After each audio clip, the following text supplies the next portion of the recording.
Hi, and welcome to Extraordinary Pursuits, a podcast from BIP Ventures. I'm your host, Rachelle Kuramoto.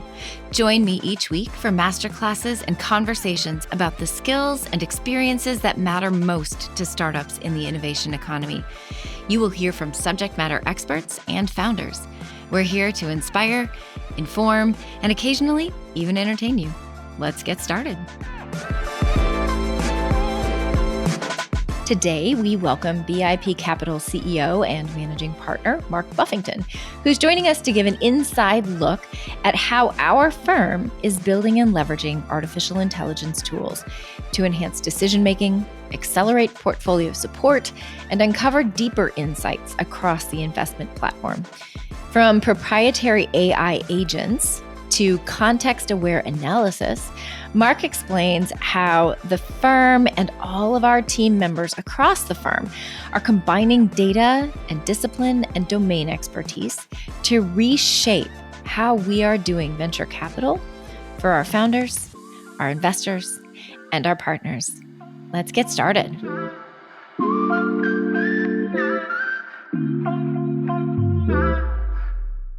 Hey, so today, Mark, we are going to have a quick check-in on AI. How are you using AI right now? What are you thinking about? Thinking about a lot. I spend almost every weekend just devouring content online. And interestingly, I find TikTok to be a wonderful source of how to use or how to apply various aspects of AI or how other people are doing it. And then you can think about, oh, I could do that, or I can apply, what they're doing in a different way to our business. So, but really devouring almost anything I can. I think it's probably the number one question of our portfolio companies now of like, how are you guys using it? How do we, how do we replicate some of that? How do we take the best from you? And then how do, we take the best from them? And so we're trying to do a lot of sharing right now. I think the pace of learning is very rapid, but it's evolving in like different directions. And so we've done all sorts of things. Like we've kicked off this program. I challenged the team. I gave them all Copilot Enterprise and said, once we get to 50 automations, we'll throw a dinner for you guys at my house. And So I challenged them. And by the way, if I get to 50 before they do, they have to buy me dinner. It's a lot cheaper for them. So yeah. So, but it's amazing what they're coming up with the tools and like the different workflows that they're automating. But there's so much more to it. I mean, that's part of it. And the way at least I've started to think about this is in our world is that companies can do two things. They can use AI to improve their own workflows and internal efficiencies, but they can also use it to improve their product and the product that they provide to clients and so our customers. So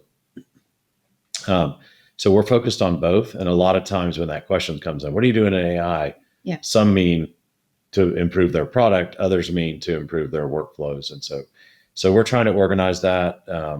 We're throwing a summit with some of our portfolio companies where we're going to come in and really share best practice, share what everybody's doing, share some of the challenges. That's cool. So that's part of it. I think the other thing that we're finding is our own thought evolution has started to take place is that when we started off, we made the mistake a lot of people do. So we were trying to do a lot of the, I'll call it lower level, but critical analysis that our team does to understand financials, revenue growth, the quality of the revenue recognition, all those kind of things that help us understand financial statements. And so we started trying to apply AI to do that.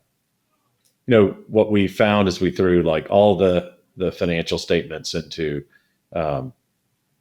into one basic prompt in LLM, and we got back. I didn't really understand what hallucinations were until I got back the original output, and it was like, well, gosh, 60% of this is great, but the other 40% is kind of off the mark, and so we started looking at why that was the case. But as you well know, like we can't use a tool that's 60% accurate and 40% kind of off the mark, right? No. And so the team kind of rejected it at first, and there was like then everything that you hear people talking about, there was like half the team was in the AI is never going to work camp. This was a year ago or so. And then the other half was like, well, we got to keep pushing it. Fortunately, we kept pushing it. I don't think we have anybody on our team now that's in the AI is not going to work camp. Yeah. But what we had to work through was a few things. And I didn't really understand how these LLMs process, mass amounts of data. But, what we've ended up doing is saying, okay, what is it? When is the LLM really accurate when it's reviewing some data or some prompt, and then going out to different places and drawing information to give you output? It's really accurate on facts. So you could say, for example, what was monthly revenue from last month to this month? What was the growth for company ABC? And it can come back and give you a really good answer. Yeah. Where it struggles is then to say, hey, revenue grew from 900,000, last month to 920,000 this month. And, by our standards in venture, that's really slow growth. Yeah. But the AI, and no matter what engine we use, would say, well, revenue grew from 900,000 to 920. That's a fact, and that's accurate. Right. But then it would say representing outstanding growth for month over month. That's not accurate. It's not. Yeah. So extracting works well. Opining. Well, or context. It doesn't. Yeah. And if you think about the way a human thinks, if you were a child and you've never had been exposed to venture, you wouldn't know either. Yeah. Whether 900 to 920 was a good month of growth.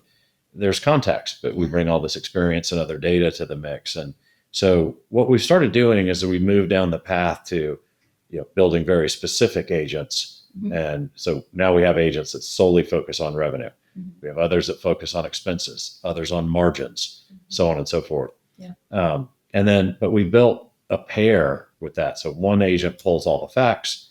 The other is really contextual, and it's really looking at data across different companies, looking at other things. Like, it's one thing to grow from 900 to 920, but let's change the case we're using, and let's just say you grew from 900 to 1.2 million or something like that over the course of a month. That would be really good growth. But the context that then a human will start saying, well, did I spend $10 million to do that? And it was highly inefficient growth. Yeah. And whereas if you don't really train the LLM to do that and to really think like a human, it's hard for it to generate that level of consistent context and with accuracy that's going to be meaningful to people that are evaluating that or checking it. And so, so we've really almost built paired agents. One for facts and retrieving the right facts, the other for context, which is, you see this evolving, model context protocol. So, and then that's really us allowing the agents to communicate across the different disciplines. So first, like in the example I gave from 900,000 to 1.2 million, first you have to look at revenue and just recognize that level of growth in a month is outstanding, would be in the top decile of all ventures. But then you start asking, and you have to go look at different sets of data, expenses, particularly marketing and sales data, and say, is this really exceptional growth, or are you just buying that growth with a lot of spend there? And then that's the way you start to separate exceptionalism and the way humans do it. And we've, for the most part, made tremendous progress in that. And so, but it's been an evolution, and it's forced us to think about things that we as humans just do naturally. Sure. To then go educate the contextual agent on how to really think about this, so we can then yield and replace some of the activities that our team's doing. I was going to ask you about that. So I think, two things come to mind. One, if I'm understanding you correctly, these are AI programs that you are building in-house. They are proprietary and specific to the company and the needs that you're using them for. Yeah. So when we started, we were writing the prompts. Yep. Like we would enter financial statements, for example, or even notes from a meeting, but let's just stick with the financial statements. We would write the prompts ourselves, and then you would get this output. Right. I think, over the course of a year where the market has evolved is now the prompts are automated. So the LLM itself is generating the prompts and they're as good and more thorough and more timely than humans. Right.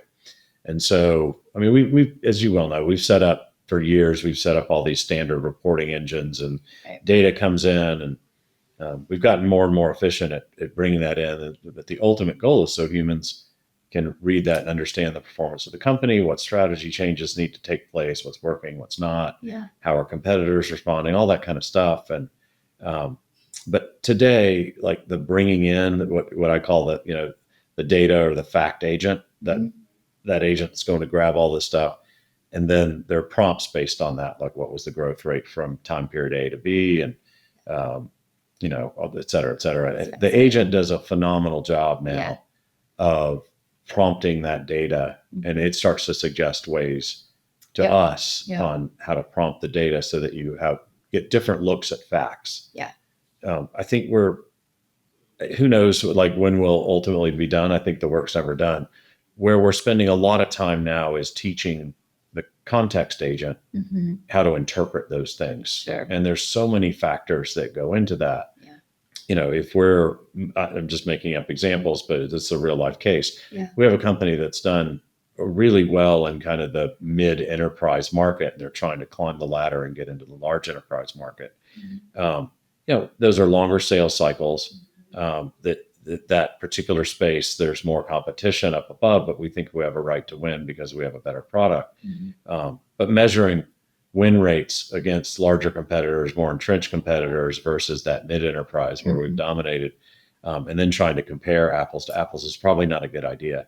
So teaching, an AI agent to then opine on that and to, if you don't teach it the right way, it'll say, the performance in the enterprise is absolutely awful. Your win rate is, 60% of what it was before, but the contracts are 10 times as large. And so you have to, there's a lot of things that humans are thinking that has to be taught to the agent, so to speak, through, trial and tribulation.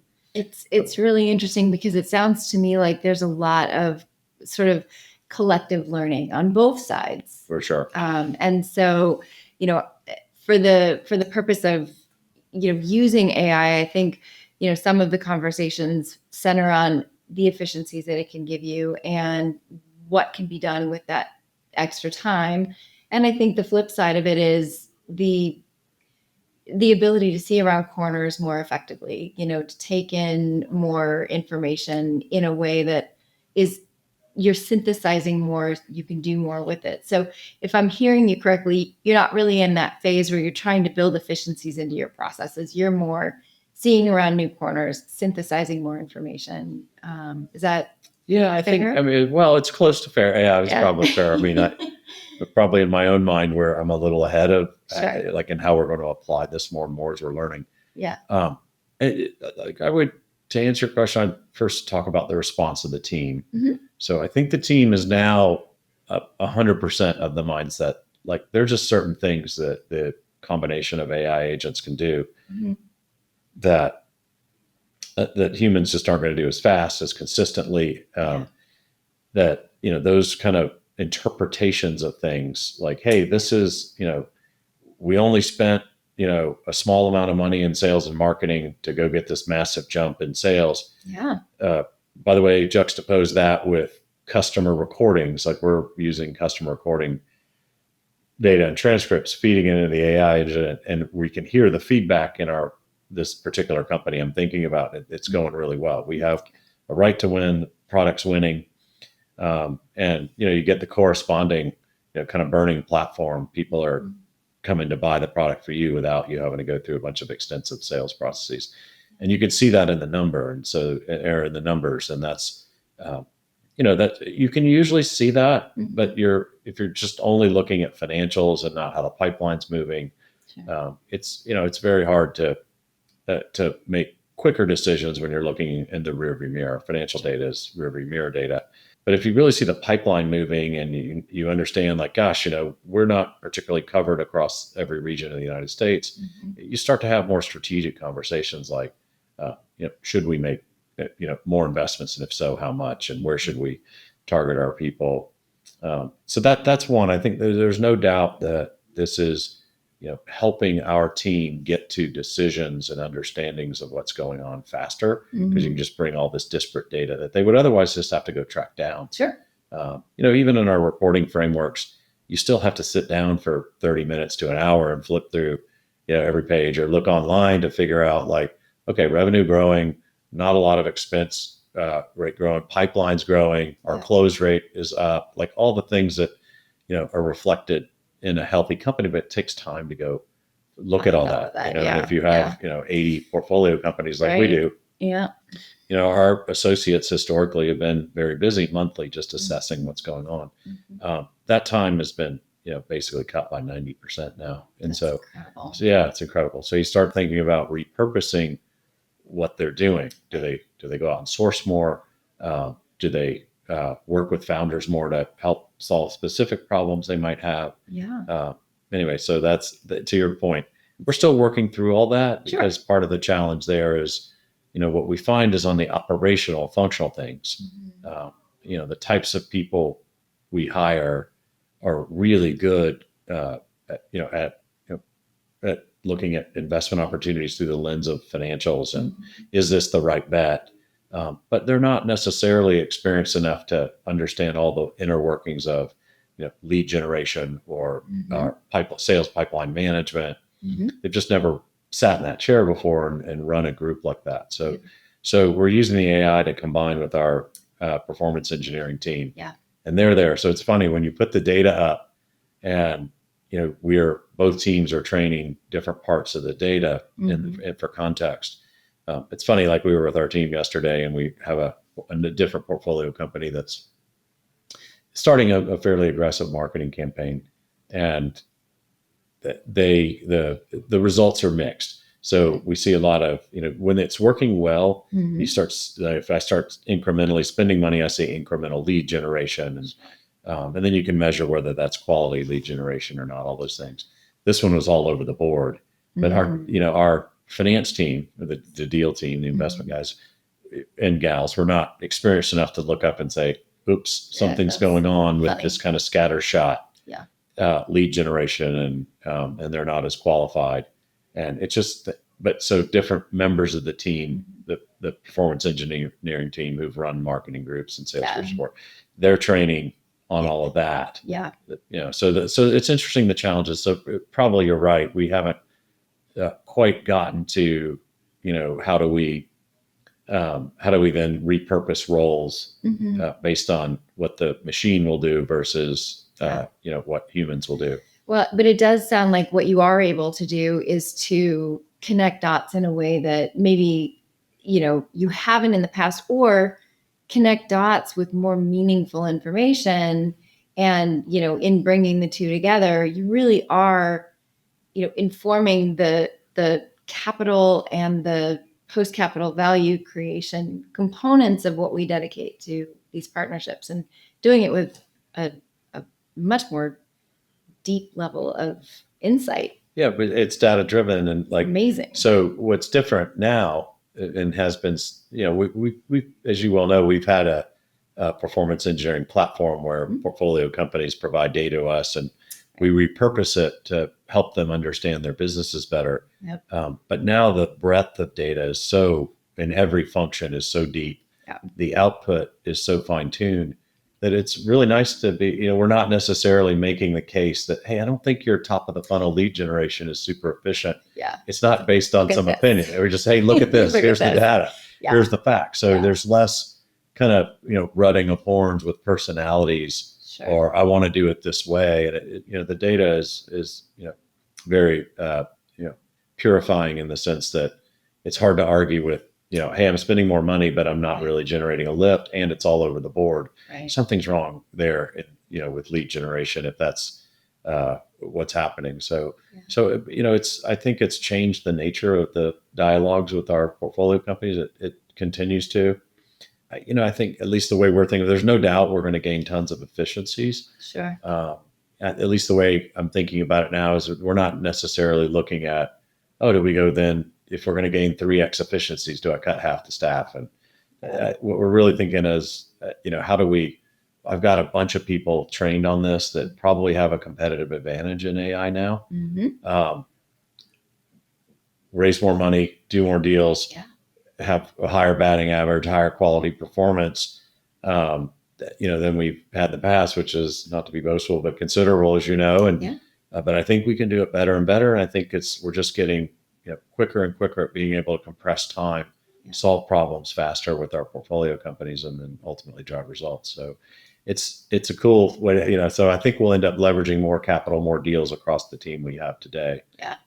Because it's interesting. They're all contributing in different ways to our knowledge evolution and how to apply AI. But no doubt about it, like the machine will end up doing large parts of people's jobs, and their jobs will pivot to probably more interpretation, more going to talk to the founder about it. So I really think about it as if it's, all the output of our AI efforts is empowering our team to be more impactful with our portfolio company partners.